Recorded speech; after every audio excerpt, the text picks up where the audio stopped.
I'm independent director of the National Alternative Investment Management Association and independent advisor to a number of GPs in private equity, real estate, and venture capital.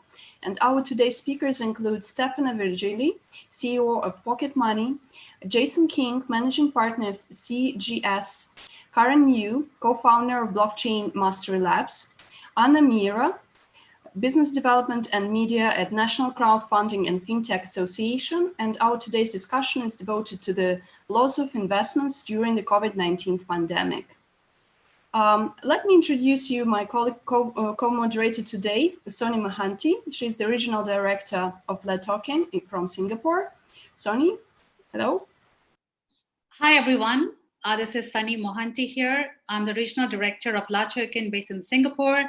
Welcome to yet another session of Latoken's VCTV. I would like to start the session today by introducing our keynote speaker. So the first keynote speaker we have is Stefano Virgilli. He's a CEO of Pocket Money. He has been a serial entrepreneur with multiple businesses in Europe, Southeast Asia, Middle East, and Africa. And he has helped advise and mentor many ICOs in the past. And today he's going to talk about how to help new startups with new tokens launch a successful token. Over to you, Stefano. Thank you, Sonny. I'll make it quick. I just want to introduce Pocket Money, which is the startup that I founded 2 years ago. Is a blockchain-based wallet with a multi-currency and 0.1% transaction fee that we are pushing into emerging markets in developing countries as a way to circulate currency in more stable value. My love and hate for blockchain and cryptocurrency started in 2017. I made good money. I lost more money. I made again good money. It's up and down. It's a roller coaster life. I've seen hundreds of pitches over the past 3 years. I travel at least 25 of the 65 countries that I've visited because of blockchain. And some of the pitches that I've seen were total disaster, but some of them, they were really good. And I'll be very happy to talk about those really good tonight. Thank you for having me among the panel. Thank you, Stefano. Thanks for the introduction. So the next keynote speaker we have is Niemira, who is the Media and Business Development Advisor at National Crowdfunding and FinTech Association of Canada. She is also the radio and TV host interested in entrepreneurship, FinTech, blockchain, digital currency, and crypto economy.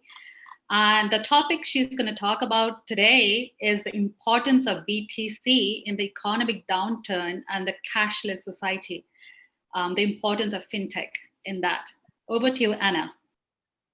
Thank you so much for having me in the panel. I'm very honored to be with such a great speakers here. I started actually my career in finance, and it was a brick and mortar working for the brokerage firm. That actually taught me a lot about the companies, about investment, about trading, about clearing and settlement. And eventually also knowing that much, you're starting to see what else can be done. So that prompted me actually towards FinTech and FinTech development and what it can be done and how banks or different platforms, financial platforms can be adjusted and innovated.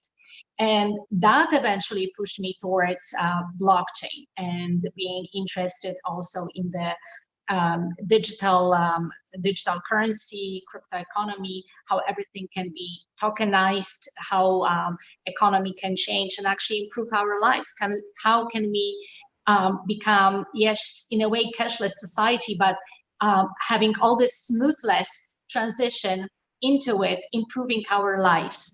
So in the current situation, what is happening right now, we talking about possibility of inflation, we talking about possibility of deflation. So from the economic and financial standpoint of view, historically looking at it, we can see that a lot of people were turning into gold in the past. So what options we have now? We are in the 21st century and we are in the era of Bitcoin, in Ethereum and different cryptocurrencies.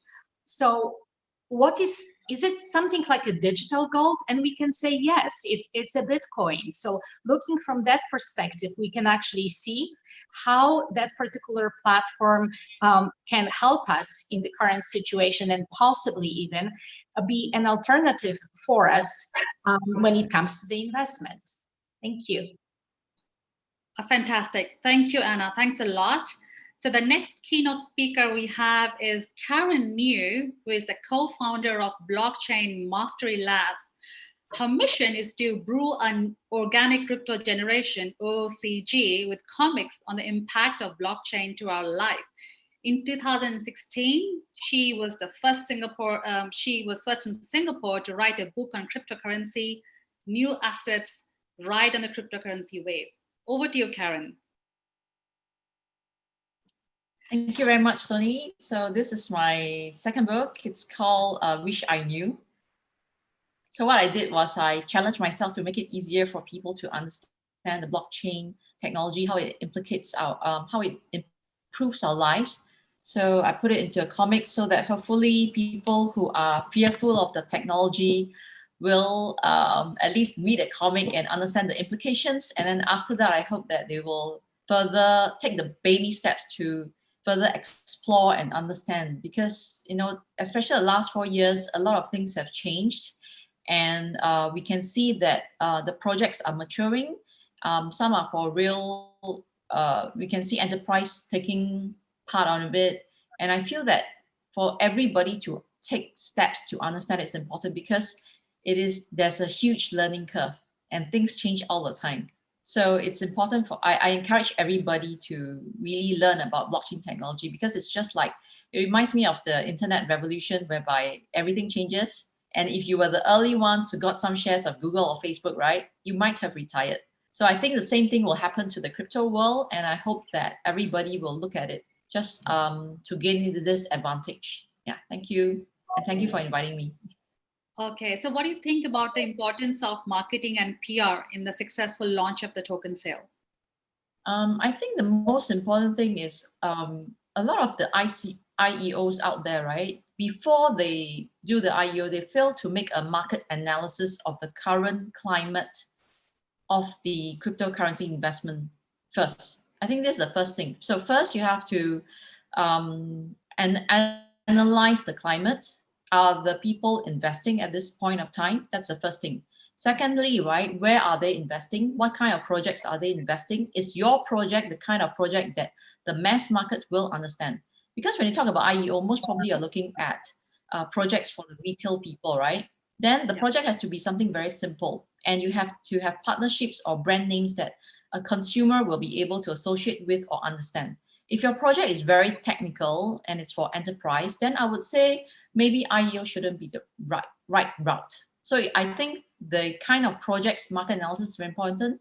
And then on top of that, IEO, there's 3 parts to it. First, you have analyze. Second, you have to make sure that during the IEO, right, you want to make sure that before that, you already got all the KOLs, all the influencer, the community, the right communities who are invested in similar projects before, who knows or understand this kind of projects, may want to look at your projects. So you roughly have a base of how many people may do pre-investment. I think if you have very good promotions and airdrops, for example, right, to see what's the reaction from the market, you'll be able to gauge whether people like your project or not. Would they invest in the project? If let's say the pre-sales or the airdrops, you already feel like it's lukewarm, right? Then you have to really think, is your project suitable for IEO at this moment? Maybe you should build up more, get your community, and then make sure that you have partnerships in line, whereby it will then attract people to invest in your projects. I think that's important.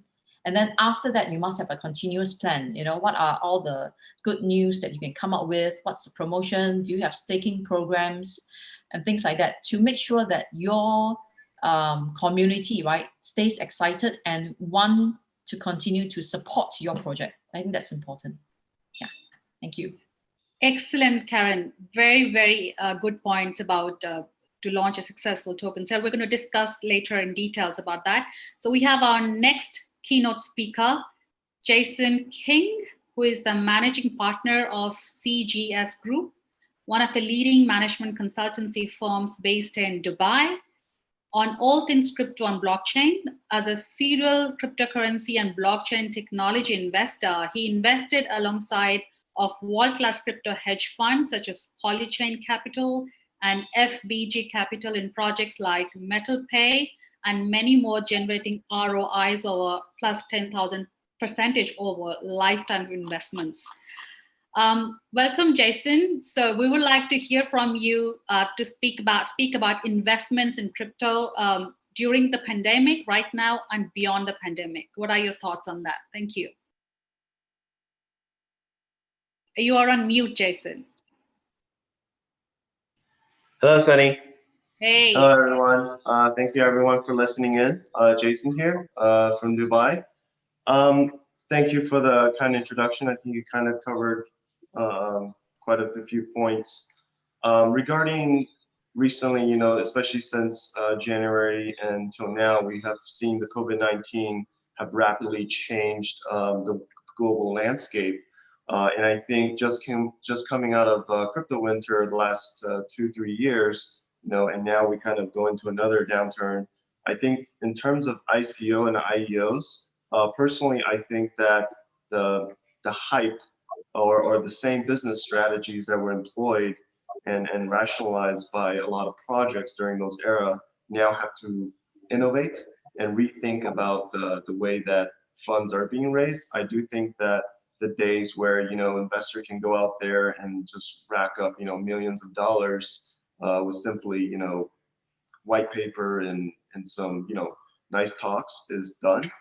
So one of the things that we look at, obviously, that we've been focused on for the last few years is infrastructure. So one of the companies that I'm part of, and also we have invested early on, is ELF. ELF is an enterprise blockchain solution from based in Beijing.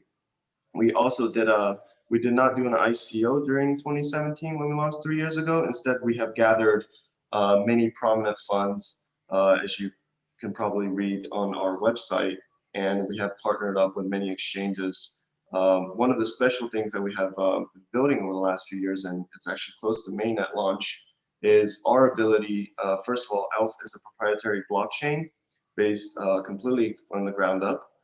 It is certified by the CESI, which is a Chinese institution for the technologies founded in 1973, which it has actually certified only around 30 companies around the world in terms of blockchain tech, including Alibaba and Lenovo.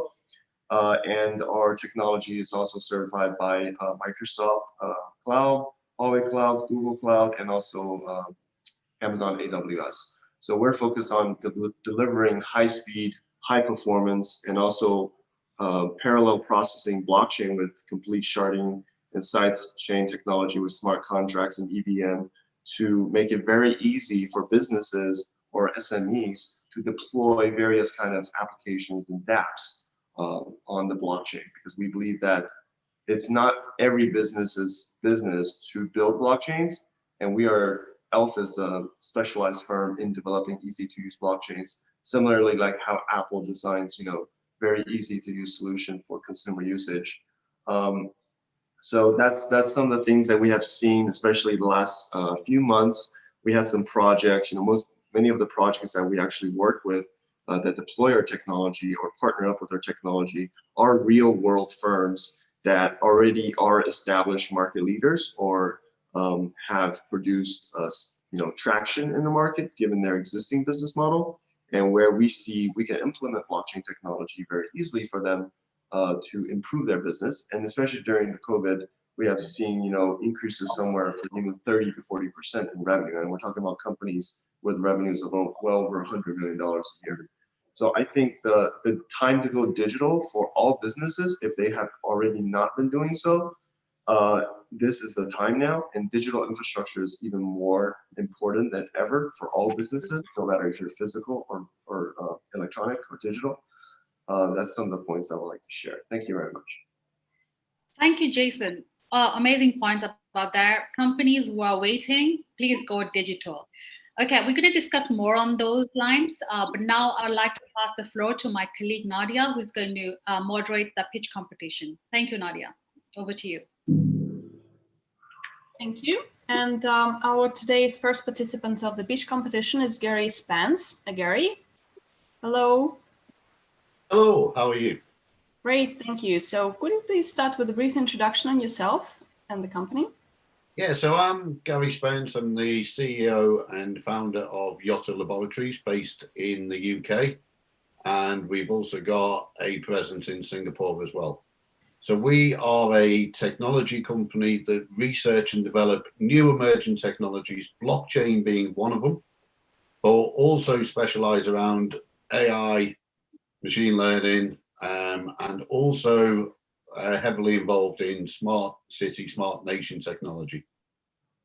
Thank you, Gary. Could you also share a pitch deck with us with your elevator pitch for all the investor panel participants?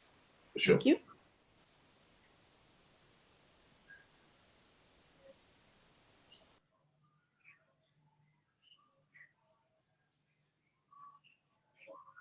Can you see? Yeah, perfect. Thank you. Okay. So we are a privately owned company. We've been going since 2012. Yatta was formed in 2014 by myself and Professor El Haj Ben Khalifa. And as I say, we specialize in the research and development of new technologies.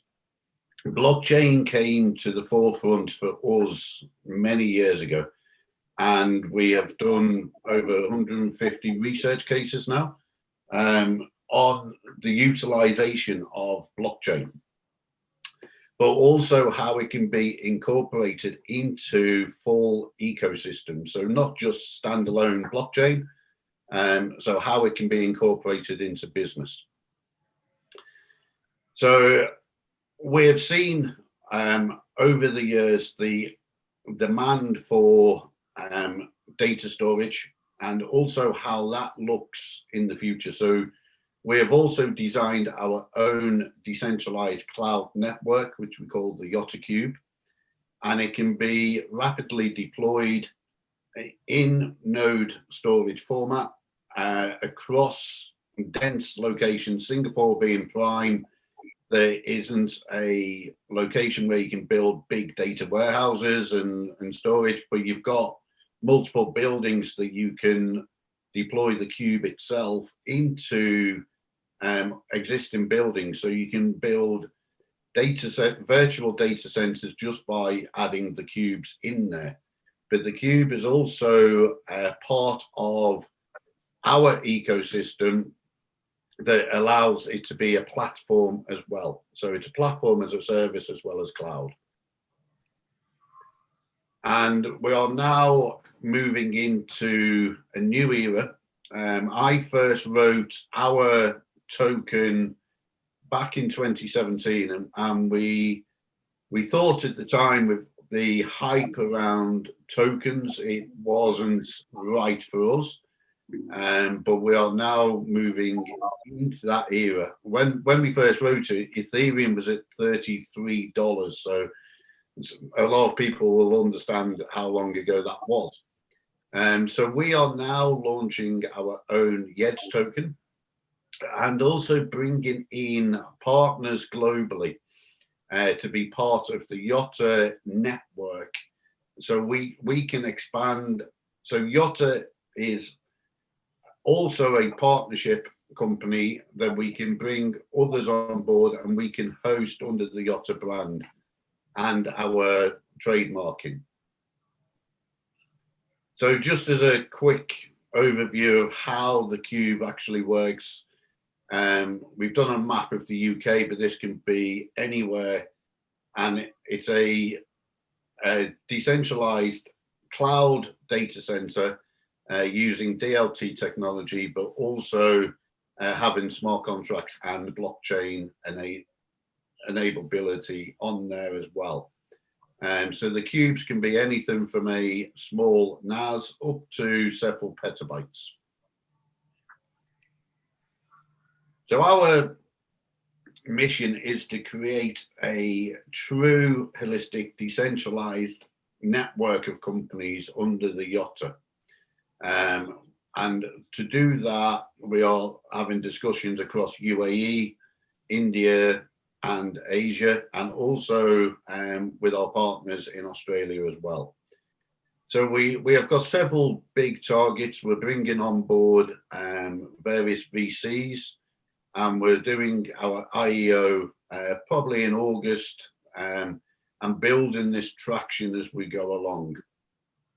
And having the token as a utility that can be used within our network. So it's a true utility token for the benefit of everybody within the Yatta network, whether that is to utilize for paying for services and items, and also to launch products as well. So the tokens themselves, we're looking to reinvest. We're also developing at the moment our own wallet and exchange, and we are planning on our own Visa prepaid card system as well, working with our partner CL Technology. So that is all in the pipeline, and they can be utilized across the whole network. So one of the discussions earlier was about bringing products out, being at the forefront all the time. And this is key to us. Is we see a lot of people who've done tokens, a single product, and it might never get launched, where we're looking at various products and keep on revolutionize as we go along, and bringing on key partners to work with us at the same time under the Yatta branding system. So our objectives, and this is just the start of them, is to educate users on how the platform will work, to encourage innovation by doing keynotes, and to enhance our stakeholders and community participation, and to organically acquire token holders as well. Part of what we are planning on doing is various roadshows. We are bringing in various key experts across in Tokyo and also across Asia as well, to enhance. One of the key topics at the moment is vertical farming and how that can be sustainability using blockchain and AI technology. That was quite key with the COVID scenario when food security was questionable. And by introducing blockchain into vertical farming is quite key for the traceability and the security, but also bringing it to communities as well and reducing carbon footprint. So Yatta itself, we are bringing in entrepreneurs, startups in early stages within the Yatta system. We've got multiple conversations going on at this moment in time with small SMEs who want to be part of a larger organization. And this is where the USP, we believe in Yatta, is that we become the incubator supporter, all under one brand. And that is our key in the next 4 to 5 years, is to have the Yatta very similar to how Amazon, Alibaba works, but from a technical digital perspective. And like Jason was saying earlier about adding that support from our side for companies as well, and allowing them to host through us and verification as well. So both new entrepreneurs, investors can come into Yatta. We will support and host. We've got a team of advisors that can also work with new companies. And I know from past experience how difficult it is to get into the market.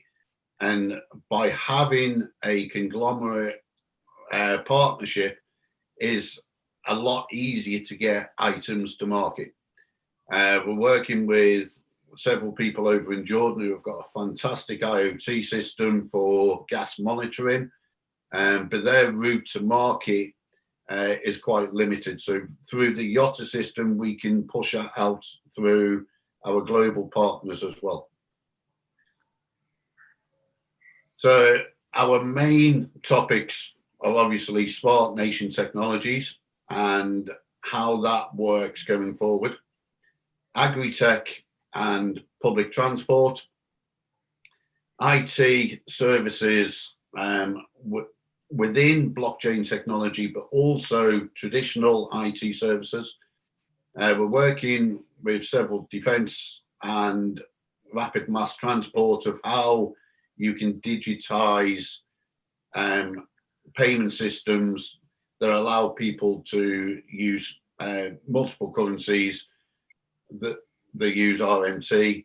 And we're also working across in Australia with a healthcare company and health insurance, and how that can be put on to eliminate fraud from fraudulent claims.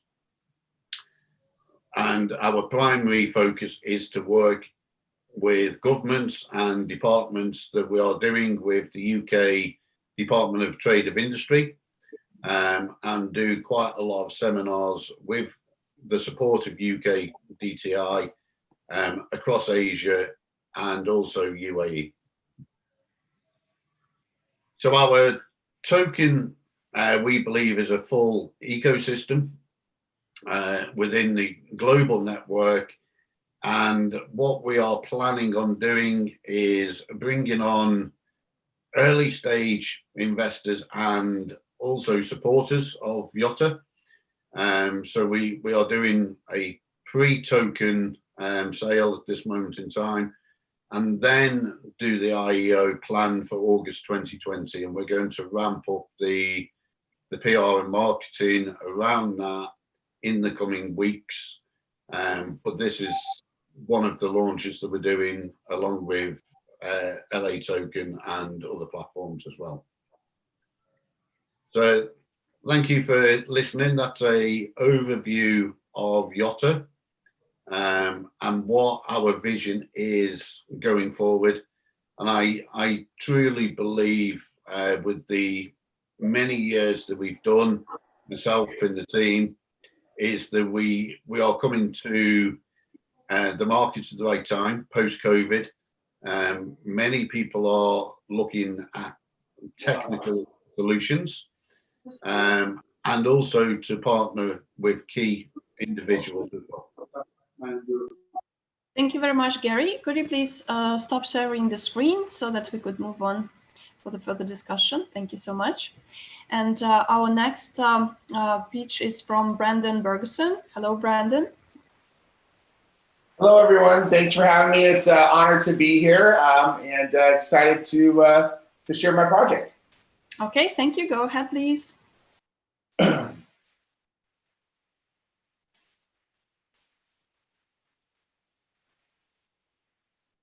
you see it?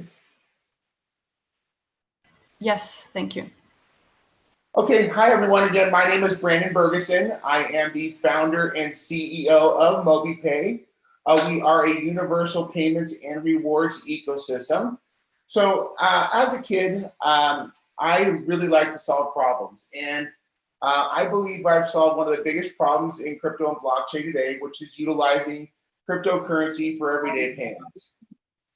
So at Mobi, we make it easy to spend or send cash or digital currency anywhere in the world from your mobile phone in seconds. So a couple of the biggest problems that I see today in the crypto space, as I mentioned, is using crypto for everyday purchases, the mainstream adoption and the friction of onboarding, the complicated nature of blockchain and the applications, and commerce for the unbanked. So our hybrid solution includes a product suite that are geared for certain different demographics around the world. One is Mobi Wallet, which is our mainstream consumer and banking app.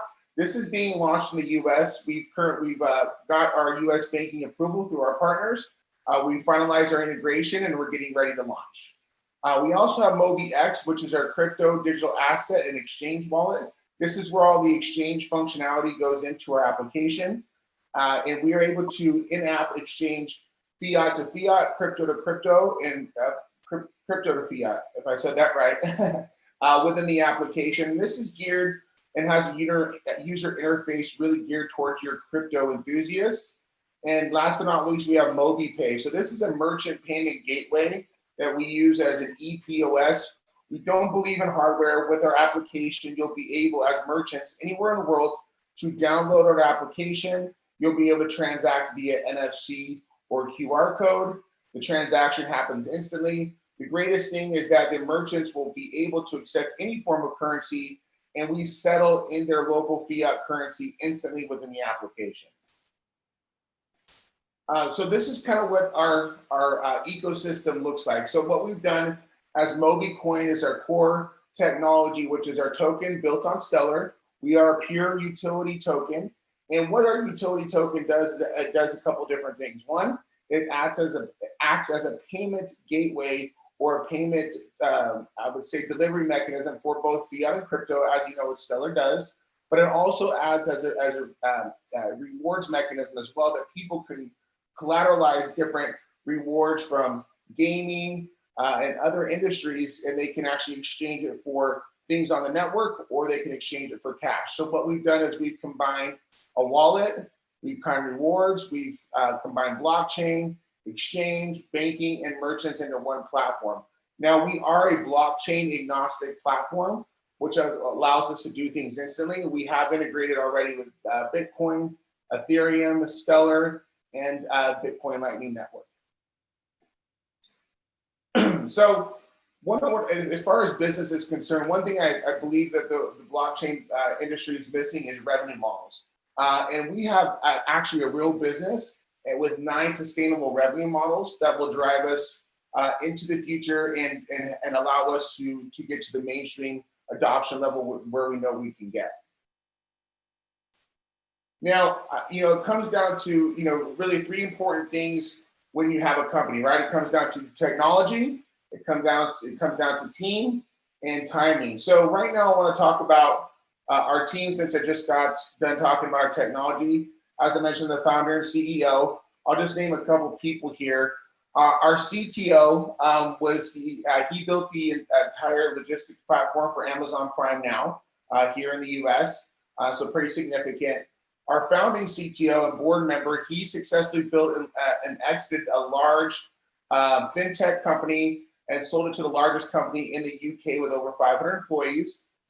We have our Chief of Legal and Compliance, Brian O'Neill, who was former SEC and Chief Legal Counsel for the New York Stock Exchange. We also have Tal Finney, who is a former state controller and Director of Policy for 2 governors here in California. And last but not least, we have Peter Mansfield, who is our new CMO. He has successfully exited a few different companies. Recently, last year, the company called Marqeta, actually, that he was a founding CMO for, and number 2 of the company, just got valued at $4.3 billion. And he was right hand to the CEO, getting them to that position. So we, the team that we have here is substantial. A lot of them do have some blockchain experience, but most of them are real world, real business type of experience. Now, what we've done, and this is our secret sauce. So what we've done is we've established retail partnerships. Here's some of them. As you mentioned before, I believe, I'm not sure it was, I think it was Karen. It was about having actual real world partnerships that can be utilized. So with our technology, you can walk into companies like Target and you can select a funding source, whether it be US dollars, whether it be Bitcoin, or whether it be Mobi Coin. Target doesn't they don't know about what the funding source is. We settle in US dollars. And what that does is allow you to use Bitcoin or digital currency for everyday purchases at some of these biggest brands. Now, this is not just online, this is also in store. And part of our secret sauce as well is our user adoption strategy. Now, I think there's a lot of companies out there that I've seen that may be similar to us, but they don't incentivize users to use the platform. And what we do is we actually, with these brands, we give them rewards, we give them cash back on cash to continue to use our product, but we also give people incentives to refer other people to our platform. These are some of our launch partners. As I mentioned, we're a Stellar-based token. We have Stellar, we have Wax. We will be focused a lot on the gaming industry. We believe payments and rewards is perfect for our platform, and we're establishing some more as we go. But these are some of our launch partners that we have in place, and I'll talk to you more about those here in a minute. So here's our traction to date. So we have U.S. banking and custody for both consumers and businesses. Our entire backend dashboard is built and live in beta. Our merchant checkout APIs and SDK are built and currently being integrated with some of our partners. Our in-app currency exchange is built for instant conversion. Now we're really focused on user experience compared to some of the other, companies like Changely that require a lot of long string of numbers and letters and different wallet addresses. We actually do it really quickly in the app. We have a liquidity provider, 350 different retail partnerships established in the US alone. And we are gearing up we've been pre-approved for an IEO, a tier 1 exchange, but we're not really allowed to expose who that is at this point. So we have about $950,000 in the project so far. We are doing a token sale with a $5 million hard cap. We're also doing a traditional seed round with traditional funds or VCs, angel investors for $1 million. This is our use of proceeds, as you can see. These are a lot of our milestones. It's a lot of stuff to read here, but these are our milestones and where we're at. We're getting ready to actually physically launch the company, and we will start to onboard a lot of our partners. One of our partners is a rideshare company here in the US that gives 100% of the ride fare to the drivers, and they're going to be utilizing for their in-app payments and their payouts to their influencers, which is one of our big attributes that we have. We're able to pay out people instantly in-app within our with just uploading a spreadsheet, and they can settle on any currency that they're liquid on. Sorry. And these are some of the additional use cases that we have. Obviously, we talked about retail. We have transportation as one, global payroll, the SMBs, depending on what you call and where you're at in the world. The gig economy, that's really a big thing for us, is we're able to pay people globally instantly within the app. Events, esports and gaming, nonprofit, and the cannabis industry. So from an investment standpoint, we're doing a private utility token sale for accredited investors only. And then we're also doing a convertible note for traditional investors, as I mentioned before.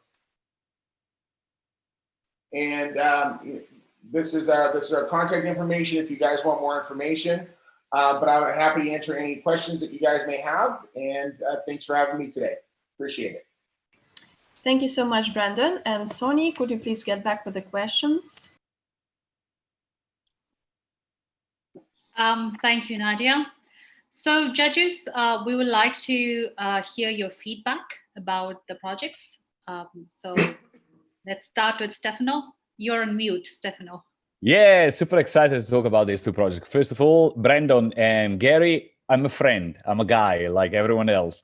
And when I talk about work, sometimes I say things that are only pertaining to the realm of work. It's got nothing to do with who you are. I'm going to tell you a few things that are good and a few things that are very bad, especially you, Gary. Your presentation was the ugliest PowerPoint that I've seen in my entire life. It was like looking at a PowerPoint, like reading a book with ugly pictures. When you were talking about vertical farms, there were 3 black boxes on the slide. Why don't you put a vertical farm there? When you were talking about distributed, decentralized network, you put a picture of the UK that looks the most centralized thing that I've ever seen. A center point with spaghetti that sticks out of it. You have to work with on your presentation. Those black boxes with left justification and white text on it don't work. You will never sell a coin, a token to any one of these millennials that are putting their money into it. These are the bad things. The good thing is that you got a fantastic technology. Technology is really, really super interesting. And you've been around for very long. You can capitalize on your expertise. And I think that's where you have to work hard. And I'm very happy to hear that you are about to start your marketing campaign in the next few weeks. I would strongly suggest you bring on board someone that knows how to communicate visually, because the cryptocurrency and blockchain industry is heavily based on routing. Like a Singaporean might support Liverpool, which is a football team 8,000 miles away. Cryptocurrency works the same way. They support, the investor supports teams and projects that are close to the heart for the way they look like. You've got a great logo, you've got great iconography behind you, great font, typography. I love typography, but the presentation has nothing to do with that. So work hard on that, get a chief marketing officer to plan the entire strategy for you, and then start with your IEO. Brendan, for you is the other way around. I would say your presentation was stunning, really beautiful. You talk about investment strategy, you talk about the team, you talk about all the things that Gary did not talk about. But I got bad news for you. And the bad news is that people don't spend cryptos. And the reason why people don't spend cryptos is because you make money with cryptos. Last week, I made 16% on Cardano while I was sleeping. Why would I ever go and buy a coffee at Starbucks with my cryptocurrencies if I can make 16% overnight of an investment? That's the most challenging part of any other company and startup that decided to use cryptocurrency to pay. Is the lack of adoption is because you got three types of users now that are holding on to their cryptos. Those that have forgotten about their cryptos, and they are keeping their cryptos there because after 14th of January 2018, they saw their value go down, and they are hoping that one day it will go up again. Then you have the second type, is the one that carefully and meticulously invests. And then sometimes you get lucky, sometimes you don't get lucky. And then you have the third type, those that have enough cryptos to give them to a bot that invests on their behalf, and it makes profits for them. And they will never touch those cryptos. The category 1 and the category 3, they will never touch their cryptos. Or if they touch, they will touch a small portion of it. Those in the middle are those that are useful in your use case. And you see probably a couple of weeks ago, you would have seen on Binance the volumes for Bitcoin jumping from 300 million to 1.6 billion in the span of 48 hours. That's the amount of money that you want to target. Those that are interested in profiting out of your token. But the thing is that your token doesn't offer an opportunity to profit. It offers an opportunity to spend it. And that's where I'm a bit resistant on that. But I think you are communicating fantastically and you are ready for an IEO. Fantastic points. That Stefano is the expert, both of you, both the projects you pitched. Thank you for that. Next, I would like to hear from Karen. What's your feedback on both the projects? Thank you. Hi. I think for Gary's project, right, it's a little bit too technical for a retail market. It sounds more like something that enterprises may understand better or businesses may understand. I don't see the retail people being able to understand. So maybe you want to relook.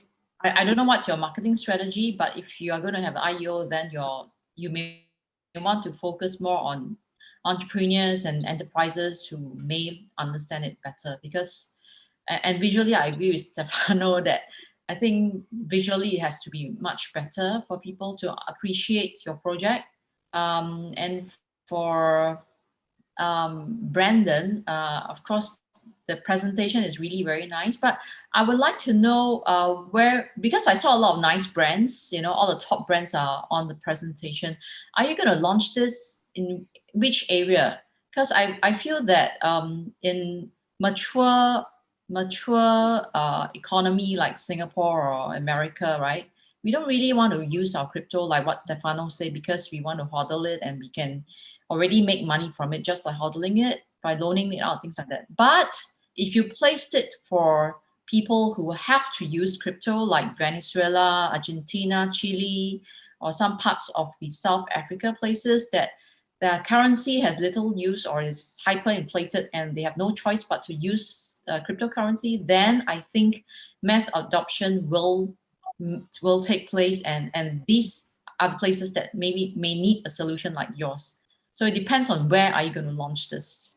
Yeah, that's my. And I appreciate the feedback, and I should have done a better job on my messaging. And so we built this on blockchain, we knowing that this will be the future, and we do realize that no one's going to be, really utilizing their crypto for everyday purchases, but it's still a big problem that will need to be fixed overall. So what we've done is we've created a mainstream consumer banking app and a crypto app. So our mainstream consumer banking app will get all the mainstream users, all the millennials, everyone. We have a very crazy user adoption strategy for every day from teenagers to grandma in the US. We're starting with that in the US and Canada. Separate to that, our Mobi X application, which is our crypto asset wallet, will be launching in other countries like Africa, other partners that allow us for the remittance of the token to be used. And that's where the technology will come in place. So we're doing this strategically, knowing that very few people right now will utilize it, but if we build a two-part demographic or a two-part strategy, and we merge those apps in the next 5 or 10 years, that's really our strategy. So we're launching in the US with the US banking, everything and that's strictly for the mainstream consumer and the cashback rewards and all that. But the cryptocurrency is still the remittance piece, the token. When you're sending it overseas, you're sending it to grandma in Mexico, you're sending it to those places, then we can utilize our system to that utility of the remittance piece can be used in those areas. I hope you have deep pockets for marketing such projects, because there are quite a few projects that are aiming to do the similar things. So I guess marketing it and getting people to adopt it will be maybe your biggest challenge. Yeah, well, that's the greatest thing. We have a B2B2C strategy. So just for instance, one of our partners alone is onboarding 200,000 active users just for the rideshare company that need to use our app in order to transact. So they actually push the marketing for us. And that's really what our growth strategy is. All of our partners, we have about 3 or 4 top 10 currencies that will be pushing even on the blockchain side, will be pushing people to download Mobi, because their token then is be able to use at these retailers. So that's why you see some of the partnerships in place. They'll be pushing our user base for us, and as we grow, and that's stage 1 of our go-to-market plan. Thank you, Karen. Next, we would like to move to Anna. Like to hear from you, your feedback on both the projects. Yes. So, well, actually, both of the judges before me said it so much that there's really not much to add to it. But my main point is I have to agree with Stefano when it comes to the presentation of Yatta. It's a very technical presentation, and usually when you're presenting on the PowerPoint, it's extremely important to be visual. This is what actually speaks to people. If you're putting actually a text and it's very crowded, it's extremely difficult to read it. So when it comes to the presentation, it has to be really crisp, and the less is more. So that when it comes to the presentation, and when it comes to what you are offering in your project, yes, maybe it's not that much of the retail oriented, it's very technology oriented, and technologically speaking, it just caters into this particular industry. So it's just like everything also depends when there is one presentation, it also depends with whom you are dealing with, and you actually kind of customizing depending on the project you are doing. When it comes to Mobi Pay, again, yes, we are not at this particular stage when we are paying for coffee with cryptocurrency. But looking from the financial perspective, you never know what is going to happen in the future. But again, it comes something, what is going to happen with the currencies. Right now, they are being supported through the governments, but of course, like I mentioned right at the beginning at my introductory short speech, there is a possibility of inflation, there is a possibility of deflation. We are going to actually see what is happening, and what has the cash becomes king, but at the same time, when there's a deflation, but maybe there's an alternative to it, and one of those alternatives might be actually cryptocurrency payment or Bitcoin payment, or we're not talking about right now, we're talking about the future. So I'm looking from that particular for this particular company from the perspective of they already looking into the future and possibility that Bitcoin or altcoins are not just like a medium of investment, but the medium of exchange as well. So it is a good project. It's a good presentation, but at the same time, it needs to be also adjusted to the present time, not just looking into the future. Excellent. Thank you, Anna. Thanks for those feedback. Next, we have Jason. Jason would like to hear your feedback about both the projects. Thank you. Hello. Hi, Sunny. For the first project, for Yatta Laboratories, I think the concept of distributed data storage is quite important. Now, from the presentation, obviously, everyone said that the slides are not so pretty. I mean, it depends on what, I mean, some of the most, let's look at Bitcoin, right? I mean, when Bitcoin first came out, it's a piece of paper written by Satoshi Nakamoto that was posted on the internet webpage. And the first version of Satoshi client was also very, primitive and normal looking. And I think that if you do have innovative technology that you feel that is very strong, I will highly advise you when you pitch your project, I will focus more particularly on the innovations, like what, for example, and also incentives, right? Let's say someone wants to run your box.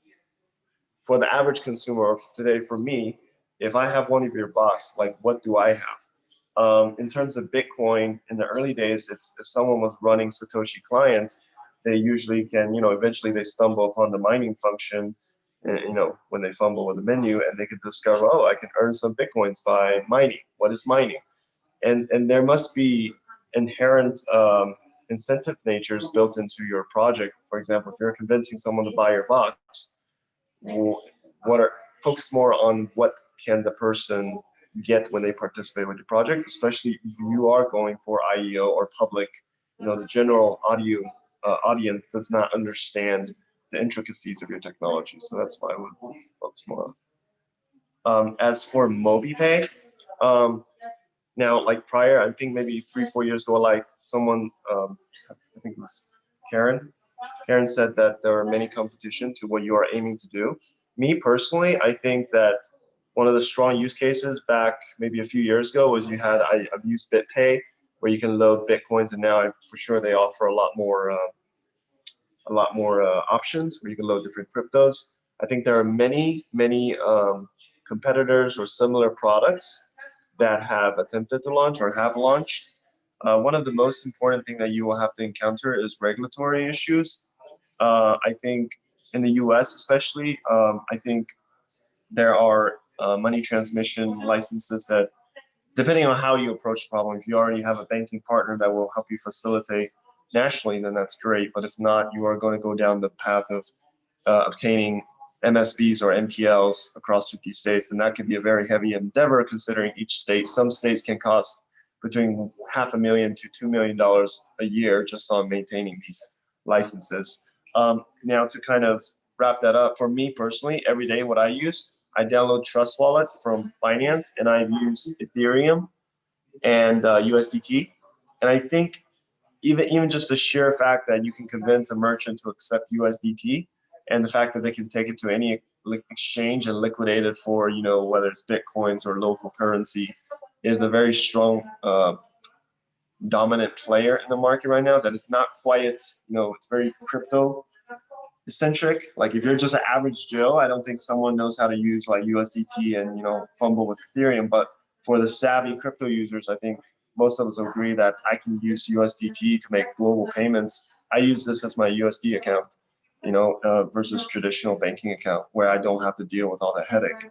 Until we find a way to maybe if Mobi Pay was going to make some innovation, target where it makes it super easy, where Tether and Trust Wallet have built, kind of the points of decentralization for the user, where I don't have to worry about my bank saying, hey, sorry, Jason, I don't want to send this money for you. Or if it's, 12 or 2 a.m. in the midnight, I need to send some money across the globe, I could just do it via my wallet to any. And I think the peer-to-peer cash component is very, very strong.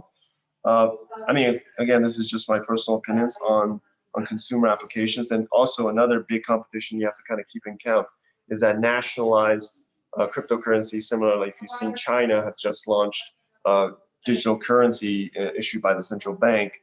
And I think more and more you're going to see central bank issue digital currency become more prominent.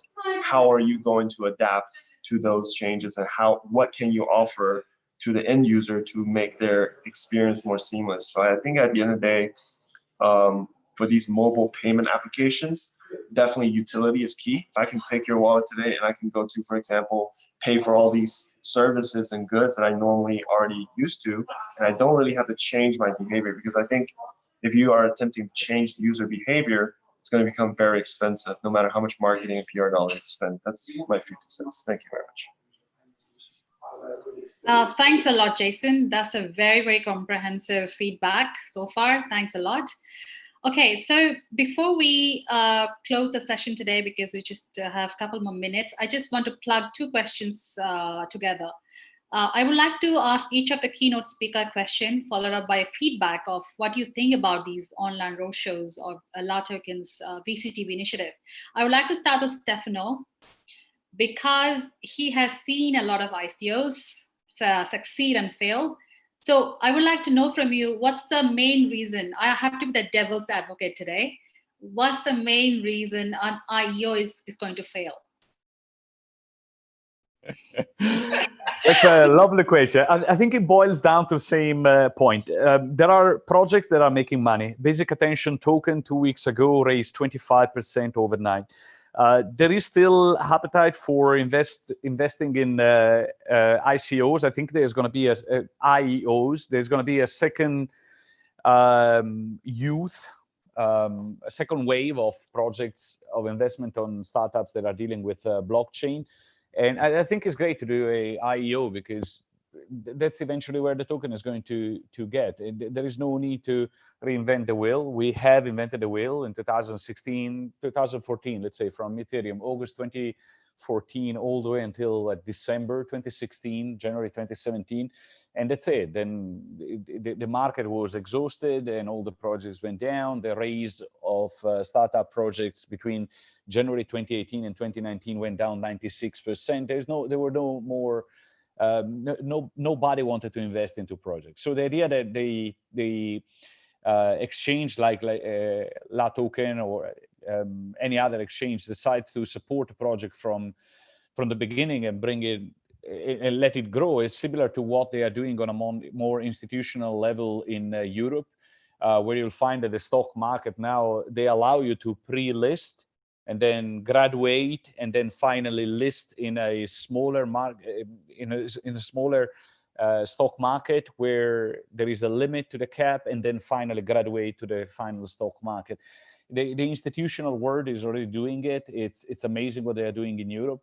And I think the crypto exchange have the opportunity to do that, to take projects from what Brandon was saying Gary, I think was Gary saying, early stage investor, take the early stage investor and bring them all the way to the success of the project. And at the same time, act as sort of a referee and a quality check on the quality of the project, the quality of the technology, the quality of the team, the quality of the intentions, which was probably one of the major drive away from the ICO, where some projects were true scam, just with the intention of launder money on behalf of someone that had too many Bitcoin or too many Ethereum. So the role of the exchange, you'll probably remember that presentation that I've done, the X who killed the bull and the bear, and I was blaming the exchanges for destroying the market. I still stand for what I believe, that the exchanges destroy the ICO market, but at the same time, the exchanges can act as a guarantee by centralizing. Bottom line, the exchanges are centralized because they centralize the decision.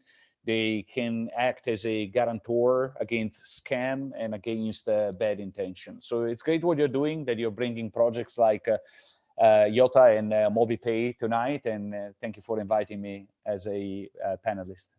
Okay, that's from the expert. Thank you, Stefano, for that feedback. Lovely input. I'd like to ask Karen now.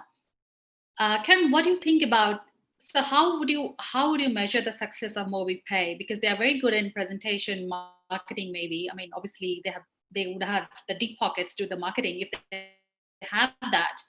So because you said that we don't use crypto for payment, so what's the key factor for them to be successful in an IEO?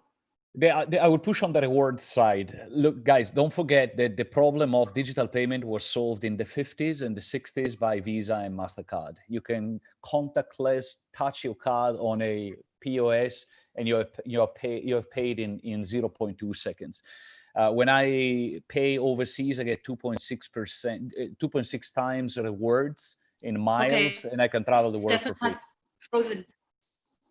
Oh, have I frozen? Karen, would you like to take that? Yeah, sure. Okay. Yeah. I would say, okay, if you already have good strategies, can you hear me? If you already have like very good strategies whereby you can bring on board like 200,000 users, right? I think that it's like a really important news to show mass adoption. I don't see projects with 200,000 real users who use a solution frequently right now. So if you have something like that, then I think, of course, that will help a lot. But it's not just one. I think you need to have a series of. Unfortunately, people like to see all the good news and usage of it. So I think if you can pull in the list of the brands that you mentioned, and that they are the ones who release the information to, will help you to build your reputation. So numbers, I think, will help you a lot. And then I think Jason also mentioned about all the regulatory issues that you may face. And I think even in Singapore, we have a few projects who try to do it, and then they fail because of that problem. So if you can address to all these issues, all these challenges that other people have already met, and why your project will be able to cross over and solve this problem, then I think maybe you have a much better chance of succeeding. And I hope you'll do well. Yeah. Great. Thank you, Karen. Yeah. Well, thanks for your time, Karen, today. What do you think about our VCTV initiative from Latoken? It's really nice. I think it's well planned, and you guys are very good in moderating this thing. Thank you very much for inviting me too. Welcome. I guess this is the way all of us are going to have all these events, right? For at least a year or two. And I think it's great because everybody can be any part of the world, right? So I think it's great. Fantastic. Thank you, Karen. Jason, coming to investments, institutional investors or retail investors. So I would like to know from you who would be more interested, both Mobi Pay and Yatta, and why? I mean, for the retail investor, I definitely think Mobi Pay, obviously it seems more approachable, friendly for the to the user that has no idea about anything about crypto and blockchain. If both projects were pitched, I would say Mobi Pay's, I mean, obviously the pitch, the product, the way, even the presentation. I also note that Brandon's, he wore his t-shirt with a very clean background. I think those are all things, especially in the virtual space, every little detail do matter. So, but on the other hand, I do think there are a lot of retail investors or that would be highly interested if Yatta was able to sort of retell its story in a much more captivating manner. I think Yatta would definitely be more captivating because Mobi, there are a lot of similar products that we can see on the market where Yatta can offer something more unique. It's just the way it was presented, it doesn't really resonate with the average retail person. So I think both can do well in the actual retail market, but I definitely do think there are a lot of refinements that can be done. Yeah, that's my thoughts. Excellent. That's for both the projects you take a note of. Thank you, Jason. Last, and I would like to know, what do you think about the strengths of both the projects in terms of investments, be it retail or institutional or an IEO? What do you think are the strengths of both the projects in getting funded during this COVID-19 or the time of pandemic? Okay, I'm gonna kind of not answer your question directly, but kind of answer the question in a different perspective. I think, first of all, I think Latoken being, started being an exchange, and I think you guys are one of the first to sort of captivate, digital media, especially doing, I think the roadshow, the virtual roadshow is such an amazing idea. I think to further kind of whether monopolize or monetize the platform and the effort that you're doing, there is actually a project that I've started, been working on for the last 2 years. It's called livepitches.com. So what it's about is that I think if today these two similar projects, and I believe that during roadshows, like actually if I go on a roadshow, let's say I'm in San Fran and I'm like pitching to a room full of investors, out of that room, I will hope someone say, hey, Jason, great project. And I think a friend of mine, Jason Calacanis, he was an early investor in Uber. So how did he invest into Uber? It wasn't like someone called him and he's like, oh, I got to get into Uber. No, it was like he was at a pier where Travis Kalanick was pitching Uber to a room full of investors. And after the presentation, obviously it resonated with some audience members. And a few guys came over and they're like, hey, like your company's great and we would love to give you some money just to get in, right? Because they felt like whatever the presentation and the pitch was really good. The company sounded really promising. And Jason wrote a check for $50,000 on the spot to Travis. And Wow. that's, I think, further to kind of, and today, of course, that those shares are worth north of $1 billion. So what I'm thinking is that if we can somehow capitalize, if you remember Kickstarter, right? Everyone knows Kickstarter. I don't think I have to explain that. On Kickstarter, there was a small project. It was called Oculus Rift that raised some money from the crowd. And that company ended up being sold to Facebook for $10 billion. But those guys that backed up the project on Kickstarter didn't get much other than, a thank you sticker note, Okay. for that kind of exit. And another project I think that was really good was Twitch. Twitch, being very eccentric, started with Justin Kahn, live streaming himself in his room playing video games, and he scale that idea into Twitch TV, which actually Twitch was sold to Amazon for close to $1 billion a few years ago. So where I think if Latoken can kind of spin together sort of real time, I think the most important metric is how much someone is willing to give you money. And I think that both Mobi Pay and Yatta in its current form, I wouldn't put my money in. Because there are still, but I'm also like a strategic investor, right? So we not only we just say we invest in the project, but we also actually advise the projects and actually provide strategic help to make the projects more sellable to other investors and funds. So I think from all perspectives, I think the ending point is that there is definitely something here. I think we're all on something here, regardless of whether it's a project or it's Latoken, and I think there is something that we can think more of about how to let these people who are currently watching the show right now, for example, if Mobi Pay said, hey, guess what? We have a special program where you can, instantaneously put in $5, $10, $20, because live streaming on Facebook and YouTube allows the user to give tips, right? Sometimes they even tip $100. And instead of tipping, you are actually allowing the viewer to participate in the projects in like a sort of special roadshow round. And I think that could be something even more innovative than the IEO model. I mean, the IEO model is just a prerequisite from the ICO and it's stuck between STO. And to be honest, the ICO, IEO, and STO models, nothing has shown the mass traction that ICO have seen because those times are gone. It is now time to think about innovation. And I think if we spark the right formula and the right model, people want to invest, but just not in the same old way that they have been. So I think of something new and innovative where it creates win for everyone would definitely be the case. That's my thoughts. Thank you. Okay, thank you, Jason. Thanks for that extra explanation and feedback. Thank you. Anna, would you like to take that question?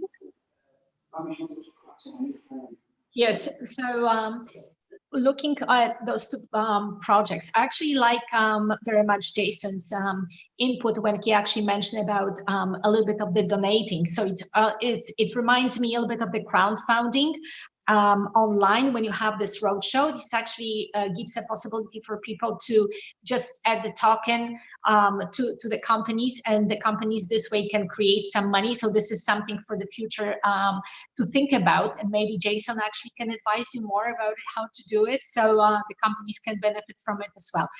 Okay, so when we talk about those two companies, Yatta, I think, you know, like the project is it's very technical, as I mentioned at the beginning, but it has its grounds, and we're still talking right now when it comes to the economy, when we have to develop right now so much, and a lot of companies will have to actually innovate, will not have really a choice, and we're getting into this digital economy. It's very important for the projects like that to be available and work with the customers and work with other companies as well. So, like, for me, it is like how Yatta can transition themselves also to the future cooperation with different blockchains, and we're talking about this interoperability and how everything can be done. So I think, you know, looking from the bigger perspective, they need to look into it, but it is a good project to invest, pertaining that certain things are being kind of smooth, and there is also, of course, the issue with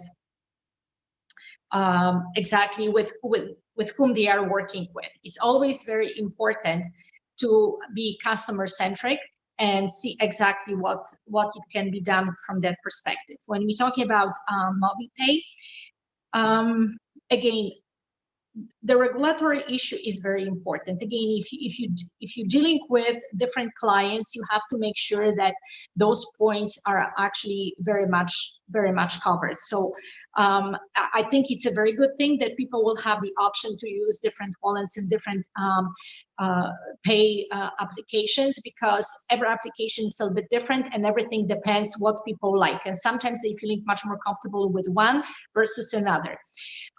Although you mentioned also different regions in the world. So again, I think it's also very good to focus and see exactly towards what customers you are making your application for, because there's a different customer in Africa, there's a different customer in Asia, and there's a different customer in America.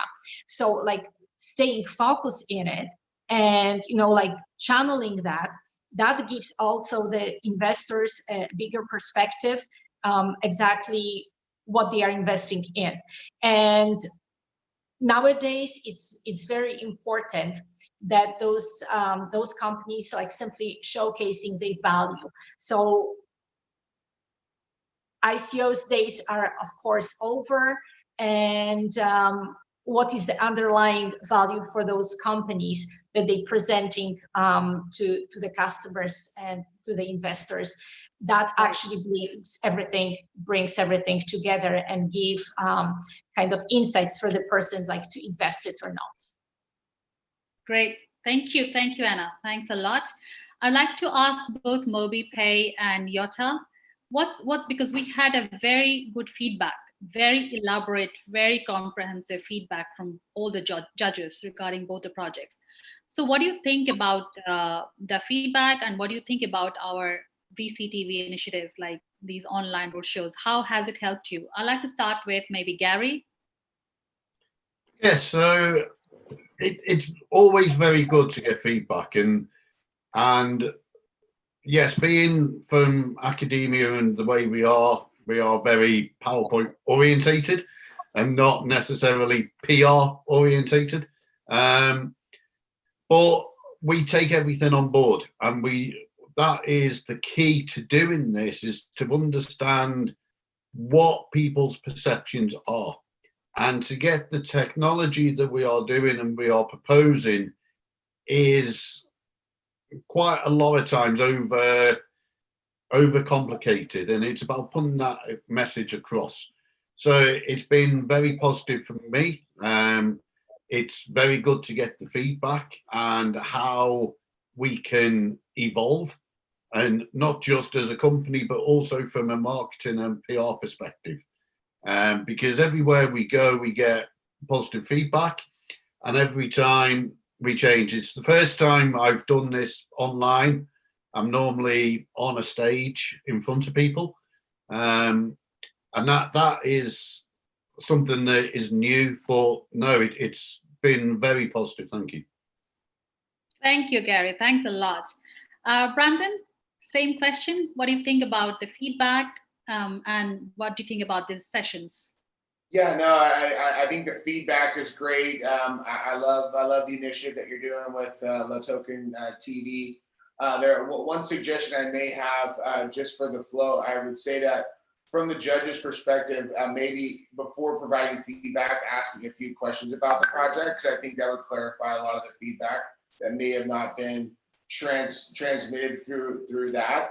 And that's kind of, I think that, like, for instance, a lot of questions about regulatory issues, those would have been addressed, in a couple questions. So, because it maybe gives people the sense that those things aren't there, which they are. So I would just say that would be my positive feedback on it all, just as far as the flow is concerned. But the feedback was absolutely spot on.